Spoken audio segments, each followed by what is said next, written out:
అదే RTV app వార్తల్ని క్షణాల్లో చదివే అవకాశం ఉంటుంది. ఒక న్యూస్ పేపర్, ఒక టెలివిజన్ ఛానల్ మీ చేతుల్లో ఎప్పుడు.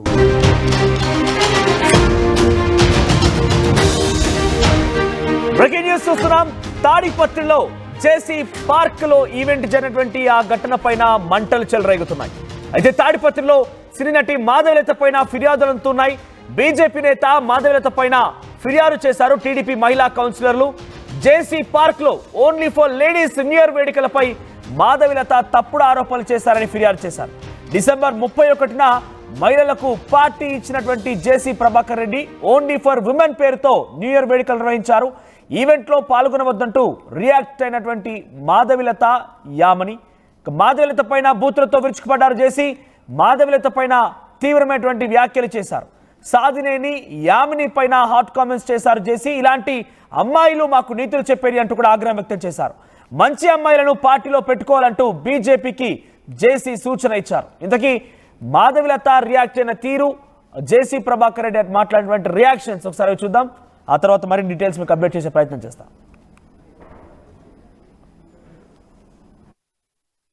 నమ్మకంతో జేసీ పార్క్ రావడం జరిగింది. చాలా పెద్దగా అడ్వర్టైజ్మెంట్ చేసినారు. ఆడ సారా అమ్ముతారు, గంజాయి అమ్ముతారు అని.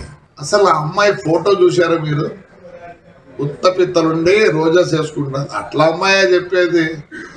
రేటు ఉన్నాయి కదా బీజేపీలో సబ్ కాస్ట్ బజరంగ్ దళ ఏంటంటే ఉన్నాయా, విశ్వ హిందూ పరిషత్. మంచి అమ్మాయినైనా పెట్టకూడదా? దానికే పేరు లేదు. అదే ఒక పెద్ద మా ఊర్లో ఒక 2 నెలలు సినిమా షూటింగ్ చేసినారు. నన్ను పర్మిషన్ అడిగినారు. గాయత్రిది మా లెక్చరర్ ఇల్లు చూసినారు, మా సూర్యమణి ఇల్లు వాడినారు. మంచిదాన్ని పెట్టండి. ఆడవాళ్ళకి ఎంత జిగుత్సాకరంగా ఉందంటే మీరు పెట్టిన ఆ లేడీ చూసినారు కదా, ఉత్తబిత్తల రోజా పువ్వులు వేసుకుంది. ఫోటో పెట్టినారు కదా మా వాళ్ళు కూడా. అంటే మీరు ఎంత అవమానిస్తున్నారు ఒక లేడీని ఎంత అవమానిస్తున్నారు? సిగ్గుందా మీకు? సిగ్గుందా? ఇంకొక ఆయన వచ్చిండు, తెలుగుదేశం ఉండే, మళ్ళీ ఇట్టపోయి ఆడ ఉంది. వీళ్ళు బతుకు తెరుగు కోసం ఏదో పాటు పడతారు పాపం. అలాంటి దాంతో మా ఊరు మహిళలకి మీరు చెప్పిస్తారా? నీకేం లేదా? నీతి నియమం లేదా? ఎందుకు లేదు? థర్డ్ జెండర్ అంటారు. థర్డ్ జెండర్ అంటారు. వాళ్ళకన్నా తగ్గు నా కొడుకులు మీరు బస్సు కలిసారు. ఏమైంది? నేను కంప్లైంట్ కూడా చేయను అని చెప్తారు. అందరికీ నమస్కారం. తాడిపత్రి నియోజకవర్గ ప్రజలకు నిన్నటి దినాన 2024 డిసెంబర్ 31 తాడిపత్రిలో ఎక్కడా లేని విధంగా వినూత్నంగా జేసీ ప్రభాకర్ రెడ్డి గారు చేపట్టిన 31st నైట్ మిడ్ నైట్ లో ఒక ప్రోగ్రామ్ ఏదైతే ఉందో ఈ రోజు స్టేట్ వైడ్ వైరల్ అయ్యింది, పాజిటివ్ వైరల్ అయిందని మేము తాడిపత్రి ఆడబిడ్డలుగా చాలా సంతోషిస్తున్నాము. ఇప్పుడు విషయానికి వస్తే, మేము ఎక్కడ మా ప్రభాకర్ రెడ్డి గారు తాడిపత్రి మహిళలను ఉద్దేశించి మంచిగా చేస్తారు అని బీజేపీకి చెందిన మాధవీలత గారు కొన్ని ఘాటైన వ్యాఖ్యలు చేయడం జరిగింది. ఆమె మేము ఖండిస్తూ కూడా పత్రికా సముఖంగా ఒక మాట మాట్లాడాము. ఇలా ఇంకొక నియోజకవర్గం మీద, ఆమె ఉండేది కర్ణాటకలో ఉంది, తాడిపత్రి గురించి ఏది తెలీదు, జీరో నాలెడ్జ్. అలాంటిది ఒక రాజకీయ నాయకుని గురించి, ఒక ఎమ్మెల్యే గురించి మాట్లాడడం అనేది కరెక్ట్ కాదని ఇంతకు ముందే మేము చెప్పడం జరిగింది. ఇప్పుడు ఆమె మీద నాన్ బెయిలబుల్ సెక్షన్ తీసుకోవాల్సిందిగా తాడిపత్రి టౌన్ సిఏ గారికి కంప్లైంట్ ఇవ్వడం జరిగింది. ఎక్కడైతే న్యాయానికి ధర్మానికి ప్రతీక పోలీసులు అని చెప్పుకుంటారో, తమిళనాడులో ఒక చిన్న ఇష్యూ జరిగితే సనాతన ధర్మం గురించి కస్తూరి గారు మాట్లాడితే సినీ యాక్టరు ములాజ లేకుండా, ఎటువంటి ఇది లేకుండా తమిళ పోలీసు వారు సనాతన ధర్మానికి వాల్యూ ఇస్తూ ఆమెను అరెస్ట్ చేసి రిమాండ్ పెట్టడం జరిగింది. అలాగనే మేము కూడా ఇప్పుడు నటి మాధవిపై ఖచ్చితంగా చర్యలు తీసుకోవాలి. తనకు కూడా ఇంకొకసారి ఒకరి విషయాలలో జోక్యం చేసుకోకుండా, ముఖ్యంగా తను కూడా సాటి మహిళ కాబట్టి ఆడవాళ్ళ గురించి కిడ్నాప్లని, రేజింగ్లని, గాంజాయి అని చెప్పి తాడిపత్రిని ఒక తక్కువ చేసి చూపించడం కరెక్ట్ కాదు. ఆమె ఇన్స్టాలో చాలా ఫాలోవర్స్ ఉంటారు. మంచిగా తీసుకునే దానికన్నా చెడుగా తీసుకోవడం ఎక్కువ ఉంటుంది. కాబట్టి మేము ఆమెను ఖండిస్తూ, ఆమె మాటలను ఖండిస్తూ, వ్యాఖ్యలను ఖండిస్తూ స్టేషన్ లో కంప్లైంట్ ఇవ్వడం జరిగింది. దయచేసి పోలీసు వారికి తెలియజేయడం ఏమనగా, సార్ ఖచ్చితంగా కేసు రిజిస్టర్ చేసి ఆమెను రిమాండ్ చేయవలసిందిగా సార్ మా తరపున తాడిపత్రి మహిళల తరపున మేము మా కౌన్సిలర్ అందరము సీఏ గారిని కలిసి కంప్లైంట్ ఇవ్వడం జరిగింది. సార్ షూర్ గా కేసు అయితే రిజిస్టర్ చేయండి. మా తాడిపత్రి మర్యాదను కాపాడవలసిందిగా పోలీసు వారిని సవినయంగా కోరుకుంటున్నాం. మీ కమలమ్మ. అందరికీ నమస్కారం. తాడిపత్రిలో జేసీ ప్రభాకర్ రెడ్డి జేసీ పార్క్ లో ఈ న్యూ ఇయర్ సెలబ్రేషన్ నిర్వహించాడు. ఓన్లీ ఫర్ ఉమెన్ అంటూ కూడా ఈ సెలబ్రేషన్ జరిగాయి. అయితే ఈ సెలబ్రేషన్స్ కి పెద్ద ఎత్తున కొంత అందరికీ ఆకర్షితులయ్యారు. చాలా మంది వచ్చారంటూ కూడా కొంతమంది కౌన్సిలర్లు చెప్తున్నారు, టీడీపీ కౌన్సిలర్లు. సో ఈ విషయం పైన మాధవిలత బీజేపీ నేత, at the same time actor కూడా, సో ఆవిడతో పాటుగా యావని అనే మరొక బీజేపీ నేత ఇద్దరు కూడా రియాక్ట్ అయ్యారు. చాలా రియాక్షన్స్ లో కూడా ఇదంతా కూడా గంజాయి సేవించేటువంటి ప్రాంతం. అందరు కూడా రాత్రి 1 గంట 2 గంటల ప్రాంతాలు అక్కడ వెళ్తున్న సమయంలో మీకు ఏదైనా జరగవచ్చు అంటూ పదే మెన్షన్ చేసి గంజాయి బ్యాచ్ ఉంటారు అక్కడ అంటూ కూడా మాట్లాడుకొచ్చారు మాధవిలత. ఈ నేపథ్యంలో జేసీ ప్రభాకర్ రెడ్డి రియాక్ట్ అవడమే కాకుండా జేసీ ప్రభాకర్ రెడ్డి పరుష పదజాలంతో ఇద్దరిని ఏకిపారేయడమే కాకుండా టీడీపీ కౌన్సిల్ వెళ్ళి రోజు ఫిర్యాదు చేస్తారు. ఒకసారి దీనికి సంబంధించి మరిన్ని అప్డేట్స్ చెల్లనాయుడు అందిస్తారు. చెల్లనాయుడు, అసలు ఏం జరిగింది? మాధవిలత ఈ రకంగా రియాక్ట్ కావడానికి గల కారణం ఏంటంటే కొన్ని రోజులుగా జేసీ ప్రభాకర్ రెడ్డి వర్సెస్ పక్కనటువంటి మరొక ఎమ్మెల్యేగా అక్కడ బీజేపీ ఎమ్మెల్యేగా వారు కూడా కొనసాగుతుంది. ఈ నేపథ్యంలోనే ఆ బీజేపీ ఎమ్మెల్యే ప్రోద్బలంతోనే ఈ బీజేపీ ఇద్దరు నాయకురాలు, ఇన్ఫాక్ట్ అక్కడ టీడీపీ, బీజేపీ, జనసేన కూటమి అధికారంలో ఉంది. జేసీ ప్రభాకర్ రెడ్డి వాళ్ళ కుమారుడు కూడా ఎన్డీఏలో ఒక ఎమ్మెల్యేగా ఉన్నారు. సో ఇవన్నీ జరుగుతున్నా కూడా బీజేపీ నాయకులు ఆయన పెట్టే ఈవెంట్ పైన రియాక్ట్ కావడం గల కారణం ఏంటి? అంటే ఈ బీజేపీ ఎమ్మెల్యేనే వాళ్ళని ప్రోత్సహించి ఉంటాడని అనుమానం ఉందా ఏమైనా? మనోజ్, మొత్తం మీద అయితే మీద అనంతపురం జిల్లా తాడిపత్రి అంశం మరొకసారి వార్తల్లోకి ఎక్కినటువంటి నేపథ్యం, ముఖ్యంగా జేసీ ప్రభాకర్ రెడ్డి పిలుపునిచ్చినటువంటి నేపథ్యంలో 31st నైట్ మహిళలు పార్టీ చేసుకోవడానికి అక్కడ అందరూ మహిళలే రావాలి అన్నట్టుగా ఒక ఫంక్షన్ ఏర్పాటు చేసినటువంటి నేపథ్యంలో బీజేపీ నాయకురాలైనటువంటి మాధవిలత, సామినేని యాదిని కూడా వీళ్ళు స్పందించినటువంటి నేపథ్యంలో జేసీ ప్రభాకర్ రెడ్డి మరొకసారి ఆయన స్పందించినటువంటి తీరు, ముఖ్యంగా మరొక అంశం ఇదైతే ఉందో ఈ బస్సు తగలబెట్టడం అంశం కూడా దీంట్లోకి వచ్చినటువంటి నేపథ్యం. మొత్తం మీద అయితే మాత్రం ఈ బీజేపీ నాయకులందరూ కలిసి నా బస్సును తగలబెట్టారని చెప్పేసి జేసీ ప్రభాకర్ రెడ్డి మరొకసారి సంచలన వ్యాఖ్యలు చేసినటువంటి నేపథ్యం. ఇటువంటి పరిస్థితుల్లోనే దీని వెనుక ఎవరున్నారు అంటే ఆదినారాయణ రెడ్డి దీని వెనుక ప్రోద్బలంతో ఇటువంటివి జరిగాయా, లేదంటే వీళ్ళు మహిళలు ఎవరైతే ఉన్నారో బీజేపీ నాయకురాలు వీళ్ళు స్పందించారా అనేది మాత్రం మరి ఎంక్వైరీలో తేలే అవకాశం ఉంటుందని పోలీసులు చెప్తున్నటువంటి నేపథ్యం. ఎందుకంటే అక్కడ తాడిపత్రిలో కూడా కేసు నమోదు కావాలి అని చెప్పేసి మహిళలు కూడా అక్కడ కంప్లైంట్ చేసినటువంటి నేపథ్యం. ఇటువంటి పరిస్థితుల్లో మరి ఇది బీజేపీ నాయకులు వర్సెస్ జేసీ ప్రభాకర్ రెడ్డిగా మారినటువంటి అంశం. ఇటువంటి పరిస్థితుల్లోనే మరి పూర్తి హాట్ టాపిక్ గా జిల్లా వ్యాప్తంగా పెద్ద ఎత్తున చర్చ జరుగుతున్నటువంటి నేపథ్యం. ఎందుకంటే మీరు చెప్తే మేము నేర్చుకోవాలా అన్నట్టుగా జేసీ ప్రభాకర్ రెడ్డి కూడా స్పందించిన తీరుపై పెద్ద ఎత్తున దుమారం రేగుతోంది. ఇటువంటి పరిస్థితుల్లో బీజేపీ నాయకులు కూడా మరోవైపు స్పందిస్తున్నటువంటి తీరు. అనంతపురం జిల్లా బీజేపీ అధ్యక్షుడు సందిరెడ్డి శ్రీనివాసులు కూడా మహిళలపై అనుచిత వ్యాఖ్యలు చేయడం సరైనది కాదు అన్నట్టుగా ఆయన కూడా స్పందించిన తీరు. ఇటువంటి పరిస్థితుల్లోనే మొత్తం అయితే మాత్రం ఇది ఫ్లైయాష్ తో మొదలైనటువంటి ఆదినారాయణ రెడ్డి వర్సెస్ జేసీ ప్రభాకర్ రెడ్డి అనే అంశం మొదలైనటువంటి నేపథ్యం. తర్వాత 31st నైట్ ఒక ఫంక్షన్ కి సంబంధించి బీజేపీ నాయకురాలు స్పందించిన తీరు, తర్వాత బస్సు తగులబెట్టడం, ఏకంగా జేసీ ట్రావెల్స్ కి సంబంధించిన బస్సు కూడా పూర్తిగా అగ్నికి ఆహుతి అవడంతో ఇదంతా పెద్ద ఎత్తున చర్చ జరుగుతున్నటువంటి విషయం ఆ సంచలన టాపిక్ గా మారింది. మరి దీని మీద అయితే మాత్రం పోలీసులకైతే అక్కడ తాడిపత్రి మహిళలు ఫిర్యాదు చేసినటువంటి నేపథ్యం, కేసు నమోదు చేయాలి, వారిని అరెస్ట్ చేయాలి అని చెప్తున్నటువంటి. మరోవైపు ఈ బస్సు తగలబెట్టిన అంశంలో అయితే మాత్రం జేసీ ప్రభాకర్ రెడ్డి నేను కేసు ఫైల్ చేయను, ఈ పోలీసులే సుమోటోగా తీసుకోవాలి, దీని మీద ఎంక్వైరీ జరగాలి అని చెప్పేసి చెప్తున్నటువంటి నేపథ్యంలో మరి ఇది ఎక్కడ అవుతుంది? మొత్తం అయితే మాత్రం ఇదంతా కూటమి నాయకుల మధ్యనే జరుగుతున్నటువంటి నేపథ్యం. ఇది ఎవరో ఎక్స్పర్టీ కాదు, మొత్తం ఇంటర్నల్ గా కూటమి బీజేపీ కావచ్చు, పవన్ కళ్యాణ్ జనసేన కావచ్చు, తెలుగుదేశం 3 కూటమిలో ఉన్నటువంటి నేపథ్యం.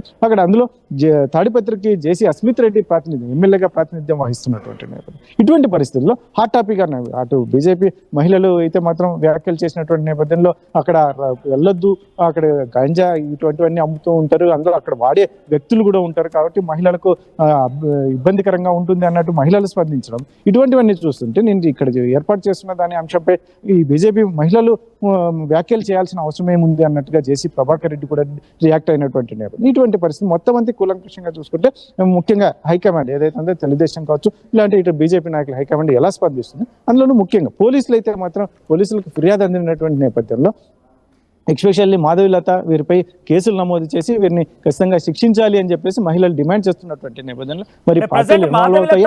యామండ్ల పైన ఎటువంటి కేసులు నమోదయ్యాయి, పోలీసులు ఏం చెప్తున్నారు, వారి నుంచి వివరణ తీసుకునే అవకాశం ఉంది ఏదైనా? ఇంకా పోలీసులు అయితే మాత్రం కేసులు నమోదు చేయలేదు. మేము ఫిర్యాదు తీసుకున్నాం, దీన్ని పూర్వాపరాలు తీసుకున్న తర్వాత చర్చించుకున్న తర్వాత ఏ సెక్షన్స్ వీరిపై నమోదు చేయాలి అన్నట్టుగా పోలీసులు చెప్తున్నారు. పూర్తిగా అయితే వాయిస్ అయితే ఇవ్వడానికి నిరాకరిస్తున్నటువంటి నేపథ్యం. తొందరలో అయితే కేసులు అయితే నమోదు. నాయకురాలే ఇద్దరు కూడా బీజేపీలో యాక్టివ్ గా ఉంటూ ఉంటారు, సంచలనాల కేర్ ఆఫ్ అడ్రస్ గా ఉంటూ ఉంటారు. వారు మాట్లాడిన మాటలకి జేసీ ప్రభాకర్ రెడ్డి రియాక్ట్ కావడం, ఈరోజు ఫిర్యాదులకు అందడం విషయం పైన అక్కడ స్థానికంగా ఉండే బీజేపీ నాయకులు కానివ్వండి, ముఖ్యంగా బీజేపీ అనగానే అటు జేసీ ప్రభాకర్ రెడ్డి వర్సెస్ ఆదినారాయణగా మారిన నేపథ్యంలో ఇద్దరి మధ్య ఇక్కడ వారు కూడా కొనసాగుతుంది కాబట్టి ఆయన మన రియాక్ట్ అయ్యారా? బీజేపీ ఎమ్మెల్యేగా కూడా ఉన్నారు కాబట్టి. అంటే ఆదినారాయణ రెడ్డి మనకు కడప జిల్లా కాబట్టి ఇంకా అతను ఎక్కడ రియాక్ట్ అయినట్టుగా కనిపించట్లేదు. అయితే మాత్రం ఇక్కడ బీజేపీకి సంబంధించిన జిల్లా అధ్యక్షుడు సందిరెడ్డి శ్రీనివాసులు అయితే మాత్రం మహిళలపై అఘోరంగా మాట్లాడకూడదు అన్నట్టుగా స్పందించిన తీరు అయితే ఉంది. ఇటువంటి పరిస్థితుల్లో మళ్ళీ పోలీసులకు సంబంధించి కేసు నమోదు చేయాలి అని చెప్పేసి అక్కడ తాడిపత్రి మహిళలు కంప్లైంట్ చేసినటువంటి నేపథ్యంలో మరి ఈ హైకమాండ్స్ బీజేపీ అధిష్టానం కావచ్చు, తెలుగుదేశం పార్టీ అధిష్టానం కావచ్చు ఏమైనా ఇన్వాల్వ్ అవుతుందా, లేదంటే పోలీసులకే ఏదైనా చెప్పి దీన్ని సద్దు మణిగేలా చూడాలి అని చెప్పేసి పోలీసులకి ఏమైనా చెప్తారు? మరి ఇటువంటివన్నీ అయితే మాత్రం జిల్లా వ్యాప్తంగా పెద్ద ఎత్తున చర్చ జరుగుతుంది. కాకపోతే మాత్రం మరొక అంశం హాట్ టాపిక్ గా ఉన్నటువంటి నిన్నటి తెల్లవారుజామున బస్సు జేసీ దివాకర్ రెడ్డికి చెందినటువంటి బస్సు తగులుబెట్టు పూర్తిగా అగ్నికి ఆహతి కావడం కూడా పెద్ద ఎత్తున చర్చ జరుగుతుంది. దాంట్లో జేసీ ప్రభాకర్ రెడ్డి కూడా మెన్షన్ చేశాడు, నాకు బీజేపీ నాయకులే దీన్ని వెనుక ఉన్నారు అన్నట్టుగా మాట్లాడినటువంటి నేపథ్యంలో మరి ఇదంతా ఎక్కడికి దారితీస్తుంది అంటే లేకపోతే ఎక్కడ పోలీస్ స్టాప్ పడుతుంది అనేది మాత్రం జిల్లా వ్యాప్తంగా పెద్ద ఎత్తున చర్చ జరుగుతున్నటువంటి అంశం. రైట్ నాయుడు, సో మొత్తం మీద జేసీ ప్రభాకర్ రెడ్డి మాటలు, మాధవిలత రియాక్షన్. గతంలో డిసెంబర్ 31st కి సంబంధించి న్యూ ఇయర్ వేడుకల కోసం జేసీ ప్రభాకర్ రెడ్డి జేసీ పార్క్ లో ఒక ఈవెంట్ నిర్వహించారు. ఓన్లీ ఫర్ ఉమెన్ అంటూ కూడా ఈవెంట్ జరిగింది. అయితే ఈ నేపథ్యంలో మాధవిలత యామన్ ఇద్దరు కూడా బీజేపీ నాయకులు వాళ్ళు రియాక్ట్ అయిన తీరుని, అంటే అక్కడ గంజాయి బ్యాచ్ ఉంటుంది, మీకు కొంత ఇబ్బంది జరగవచ్చు, మహిళలంతా కూడా అక్కడికి వెళ్ళకపోవడం మంచిది, మీ యొక్క రక్షణ దృశ్యాన్ని మాట్లాడుతున్నారు అనుకుంటా మాట్లాడుతూనే గంజాయి బ్యాచ్ అంటూ మాట్లాడడం కానివ్వండి, కొంత ఆ ఈవెంట్ గురించి మాట్లాడినటువంటి పద్ధతి తమకు నచ్చలేదంటూ టీడీపీ కౌన్సిలర్ ఫిర్యాదు చేయడంతో పాటుగా జేసీ ప్రభాకర్ రెడ్డి కూడా ఈ విషయం పైన చాలా పరజాలం ఉపయోగించి ఇద్దరిని కూడా ఆయన మాట్లాడడం జరిగింది. సో ఒకసారి చివరిగా జేసీ ప్రభాకర్ రెడ్డి ఏం మాట్లాడారనేది ఒకసారి చూసే ప్రయత్నించేద్దాం. నమ్మకంతో జేసీ పార్క్ రావడం జరిగింది. చాలా పెద్దగా అడ్వర్టైజ్మెంట్ చేసినారు, అక్కడ సారే అమ్ముతారు, గంజాయి అమ్ముతారు అని. అసలు ఆ అమ్మాయి ఫోటో చూశారు మీరు? ఉత్తపిత్తలుండి రోజా చేసుకుంటారు, అట్లా అమ్మాయి చెప్పేది. రేటు ఉన్నాయి కదా బీజేపీలో సబ్ క్యాస్ట్, బజరంగ్ దళ, ఇంకా ఏంటంటే ఉన్నాయా, విశ్వ హిందూ పరిషత్. మంచి అమ్మాయినైనా పెట్టకూడదా? అంటే పేరు లేదు, అదే ఒక పెద్ద. మా ఊర్లో ఒక 2 నెలలు సినిమా షూటింగ్ చేసినారు, నన్ను పర్మిషన్ అడిగినారు. గాయత్రిది మా లెక్చరర్లు చూసినారు, మా సూర్యమణి ఇంట్లో వాడినారు. మీరు మంచిదనాన్ని పెట్టండి. ఆడవాళ్ళకి ఎంత జిగుత్సాకరంగా ఉందంటే మీరు పెట్టిన ఆ లేడీ చూసినారు కదా, ఉత్తబిత్తల రోజా పువ్వులు వేసుకుంది, ఫోటో పెట్టినారు కదా మా వాళ్ళు కూడా. అంటే మీరు ఎంత అవమానిస్తున్నారు ఒక లేడీని ఎంత అవమానిస్తున్నారు? సిగ్గుందా మీకు? సిగ్గుందా? ఇంకొక ఆయన వచ్చిండు, తెలుగుదేశం ఉండే, మళ్ళీ ఇట్టపోయి ఆడ ఉంది. వీళ్ళు బతుకు తెరుగు కోసం ఏదో పాటు పడతారు పాపం. అలాంటి దాంతో మా ఊరు మహిళలకి మీరు చెప్పిస్తారా? మీకేం లేదా? నీతి నియమం లేదా? ఎందుకు లేదు? థర్డ్ జెండర్ వాళ్ళకన్నా తగ్గు నా కొడుకులు మీరు బస్సు కలిసారు. ఏమైంది? నేను కంప్లైంట్ కూడా చేయను అని చెప్తారు. నా మీద నమ్మకంతో జేసీ పార్క్ రావడం జరిగింది. చాలా పెద్దగా అడ్వర్టైజ్మెంట్ చేసినారు, అక్కడ సారే అమ్ముతారు, గంజాయి అమ్ముతారు అని. అసలు ఆ అమ్మాయి ఫోటో చూశారు మీరు? ఉత్తపిత్తలుండి రోజా చేసుకుంటారు, అట్లా అమ్మాయి చెప్పేది. రేటు ఉన్నాయి కదా బీజేపీలో సబ్ క్యాస్ట్, బజరంగ్ దళ, ఇంకా ఏంటంటే ఉన్నాయా, విశ్వ హిందూ పరిషత్. మంచి అమ్మాయినైనా పెట్టకూడదా? ఇంతకీ ఈ ఈవెంట్ గురించి మాధవిలత ఏం మాట్లాడుకొచ్చారు? ఇంతలా జేసీ ప్రభాకర్ రెడ్డి ఆగ్రహానికి గురైపోయి పరుష పరజాలం ఉపయోగించడం గల కారణం ఏంటి? ఇంతకీ మాధవిలత గంజాయి బ్యాచ్ అని ఇతర పదాలు వాడి ఆయన మాట్లాడినటువంటి మాటలు ఏంటో ఒకసారి చూసే ప్రయత్నించేద్దాం. ఎవరు మీ సెక్యూరిటీకి రక్షణ కల్పిస్తారు, ఏం జరుగుతుంది అక్కడ? సో కాబట్టి ఈ మహిళల సేఫ్టీ అనేది చాలా చాలా ఇంపార్టెంట్. ఏదన్నా ఒక మంచి సమాజంలోనూ అటువంటి వ్యక్తులు ఏదైతే గాంజా చాలా ఎక్కువగా తీసుకునేటటువంటి ప్రదేశము, అక్కడ ఈ మహిళల కోసం న్యూ ఇయర్ నైట్, సో దయచేసి నేను మహిళలందరికీ రిక్వెస్ట్ చేస్తున్నాను, మీరు రాత్రి 1 గంట వరకు అక్కడ మీరు న్యూ ఇయర్ సంబరాలు చేసుకొని తిరిగి మీరు మళ్ళీ ఇంటికి వెళ్ళే ప్రక్రియలో మీరు వాడేటటువంటి ట్రాన్స్పోర్ట్ 2 వీలర్ అవ్వచ్చు, ఆటో అవ్వచ్చు, కార్ అవ్వచ్చు, లేక ఏదైనా అవ్వచ్చు, దారి మధ్య మార్గంలో ఏమన్నా జరిగితే ఎవరు మీ సెక్యూరిటీకి రక్షణ కల్పిస్తారు, ఏం జరుగుతుంది అక్కడ? సో కాబట్టి ఈ మహిళల సేఫ్టీ అనేది రైట్. ఇక్కడ ఇద్దరు వర్షన్స్ విన్నాం మనం. అయితే యామనికి సంబంధించి ఆవిడ కూడా ఇదే తరహాలో రియాక్ట్ అయినట్టు తెలుస్తోంది. సో మాధవిలత రియాక్షన్, యామని ఇద్దరు కూడా ఆ ఈవెంట్ని ఉద్దేశించి ఈ రకంగా మాట్లాడిన మాటలకి జేసీ ప్రభాకర్ రెడ్డి కూడా చాలా పరుష పరజాలం, ఎంతట్లా అంటే నేను బహుశా ఇక్కడ చెప్పలేనటువంటి మాటలు కూడా మాట్లాడాలని కొంత ఆగ్రహానికి గురైన పరిస్థితి కనబడింది. ప్రస్తుతం మాధవిలతమని అయితే టీడీపీ కౌన్సిలర్ ఫిర్యాదు చేసినట్టు తెలుస్తుంది. ఫిర్యాదు ఆధారితంగా ఇంకా పోలీసులు అయితే కేసు నమోదు చేయలేదు. మరి పోలీసుల రియాక్షన్ ఎలా ఉంటుందో చూడాలి. ఇద్దరు కూడా ఎన్డీఏ కూటమిలో ఉన్నటువంటి పార్టీలకు సంబంధించిన వ్యక్తులే. ఒక ఆయనేమో చాలా సీనియర్ లీడర్, గతంలో అనేక పదాలను భరించిన వ్యక్తి. మరొకరేమో ఇప్పుడు ఎదిగేందుకు బీజేపీలో చాలా యాక్టివ్గా సెన్సేషనలిజం కోసం ప్రయత్నం చేసే వ్యక్తి. ఇక్కడ ఇద్దరు కూడా ఒక రకంగా మాధవిలత గంజాయి పేరు, సారా బ్యాచ్ ఈ రకంగా మాట్లాడడం, ఇక జేసీ ప్రభాకర్ రెడ్డి అయితే ఒక మహిళని ఏ రకంగా దూషించకుండా అటువంటి పదాలు కూడా ఉపయోగించి మాట్లాడడం జరిగింది. డెఫినెట్గా బీజేపీ నేతలు కూడా ఈ రకంగానే జేసీ ప్రభాకర్ రెడ్డి మాట్లాడిన మాటలు తప్పుపడుతూనే ఉన్నారు. ఒక మహిళ పైన ఈ రకంగా మాట్లాడడం తప్పుపడుతూనే వారు కూడా ఈ రకంగా రియాక్ట్ అయ్యే అవకాశం ఉంది. మరి నిజంగానే మాధవిలత పైన కేసు నమోదు చేస్తారా? మాధవిలత రియాక్షన్ ఎలా ఉంటుందో మాత్రం చూడాల్సిన అవసరం అయితే ఉంది. సో ఇప్పటికే మీరు ఇద్దరు బయట చూస్తారు, ఇద్దరు ఏం మాట్లాడారు చూస్తారు. మీకేమనిపించింది? మీ యొక్క అభిప్రాయాన్ని కామెంట్ రూపంలో తెలియజేస్తే ప్రయత్నం చేయండి. తప్పులు ఎవరివి ఏంటి అనేది మీరు తేల్చండి. మరిన్ని వీడియోస్ కోసం ఛానల్ ని సబ్స్క్రైబ్ చేయండి. లేటెస్ట్ అప్డేట్స్ కోసం వాట్సాప్ ఛానల్ ని ఫాలో చేయండి. అండ్ లింక్ డిస్క్రిప్షన్ లో ఉంది.